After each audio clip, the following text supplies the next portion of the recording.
إياك نعبد وإياك نستعين۔ بسم اللہ الرحمن الرحیم۔ پیارے دوستو اور عزیز بھائیو، اللہ سبحانہ و تعالیٰ نے دنیا میں 1,24,000 انبیاء کرام بھیجے، اور حضرت آدم سے لے کے آخری نبی تک اللہ سبحانہ و تعالیٰ نے ہر نبی کے ساتھ کوئی نہ کوئی کتاب یا صحیفہ دے کر بھیجا۔ اللہ سبحانہ و تعالیٰ کی کتابوں کو پڑھ کر انسان اللہ سے گفت شنید ہوتا ہے اور وہ ہدایت پاتا ہے۔ دوستو، جب شیطان نے یہ دیکھا کہ لوگ جوک در جوک انبیاء کرام کے ارد گرد جمع ہو گئے، کیونکہ انبیاء کرام کے پاس اللہ کی دی ہوئی پاورفل کتابیں تھیں، قرآن تھا، بائبل تھی، تورات تھی، صحیفے تھے، تو اس کے مقابلے میں شیطان نے سوچا کہ میرے پاس بھی کوئی ایسی چیز ہو جس سے میں لوگوں کو اپنی طرف اٹریکٹ کروں۔ تو سب سے پہلے شیطان نے ڈھول ایجاد کیا، اور اس کے بعد بانسری ایجاد ہوئی، پھر گانا، پھر باجا۔ ان سب کا مقصد قرآن اور اللہ کی دی ہوئی کتابیں اور صحیفوں سے لوگوں کو ہٹانا تھا۔ بہت سے ایسے لوگ تھے جنہوں نے جب ڈھول کی آواز سنی، باجے کی آواز سنی، گانے کی آواز سنی، تو وہ انبیاء کرام کو چھوڑ کر اپنے اس شیطانوں کے ساتھ مل گئے۔ آج 2024 میں شیطان نے ان چیزوں میں بہت ترقی کر لی ہے۔ آج ہمارے سامنے کوئی 200 کے قریب ٹی وی چینلز ہیں، یوٹیوب ہے، ٹک ٹاک ہے، ڈرامے ہیں، فلمیں ہیں، گانے ہیں، سنگرز ہیں، ایکٹرز ہیں،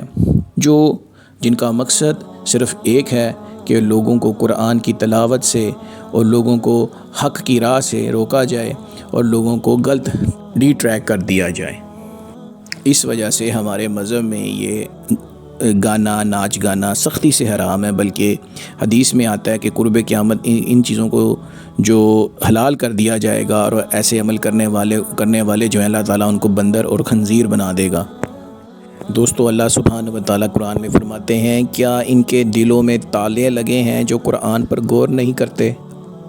اس لفظ تالے پہ غور کریں کہ جو لوگ قرآن کو سمجھ کر نہیں پڑھتے، اس کے ترجمے پہ غور نہیں کرتے، اللہ تعالیٰ نے بتایا کہ ان کے دلوں میں تالے لگے ہیں، یعنی کہ یہ لوگ گمراہ ہیں، بے دین ہیں۔ پھر اسی طرح حدیث میں آتا ہے کہ اللہ کے رسول صلی اللہ علیہ وسلم نے فرمایا کہ ایک قوم آئے گی، خوارج ہوں گے، وہ قرآن تو پڑھیں گے، بہت خوبصورت آواز میں پڑھیں گے، حلق سے ان کی خوبصورت آوازیں نکلیں گی، لیکن جو قرآن ہوگا ان کے حلق کے نیچے نہیں جا سکے گا، یعنی کہ قرآن کو وہ سمجھ ہی نہیں سکیں گے، قرآن پہ عمل ہی نہیں کر سکیں گے، قرآن ان کے دلوں پہ اثر ہی نہیں ڈال سکے گا، صرف ظاہری طور پہ قرآن کے مقابلے ہوں گے، تلاوت کے مقابلے ہوں گے۔ اور خوارج کے بارے میں ہمیں پتہ ہے، ہم سب جانتے ہیں کہ خوارجیوں کے بارے میں اللہ کے رسول صلی اللہ علیہ وسلم نے فرمایا کہ یہ جہنم کے کتے ہیں، ان پہ ایک اللہ سبحانہ وتعالیٰ نے ان کو جہنمی کہا ہے، اور یہ قرآن جو سمجھ کے نہیں پڑھتے ان کے لیے ایک خوفناک خبر ہے، ان کو سوچنا چاہیے۔ اور اگر ہم لفظ تلاوت پہ غور کریں تو اس کا مطلب سمجھیں کہ اس کا مطلب خالی مطلب یہ نہیں کہ اس کو پڑھنا نہیں۔ سورہ بقرہ میں لکھا ہے کہ جن لوگوں کو قرآن کتاب دی گئی وہ اس کو ایسے پڑھتے ہیں، تلاوت کرتے ہیں، اس کا حق ادا کرتے ہیں، اور یہی ایمان والے ہیں۔ تو تلاوت کا جو اصل مطلب ہے وہ یہی ہے کہ اس کو پڑھا جائے، سمجھ کے پڑھا جائے، اور اس کا حق ادا کیا جائے، اور حق تبھی ادا ہوگا جب اس پہ عمل کیا جائے گا۔ اسی طرح اللہ سبحانہ وتعالیٰ قرآن میں فرماتے ہیں کہ انبیاء کرام کہیں گے کہ اے اللہ، میری قوم نے قرآن کو چھوڑ رکھا تھا، قرآن کو انہوں نے سائیڈ پہ کر رکھا ہوا تھا، اس کی تلاوت یعنی کہ سمجھ کے نہیں پڑھتے تھے، اس پہ تدبر نہیں کرتے تھے، غور نہیں کرتے تھے۔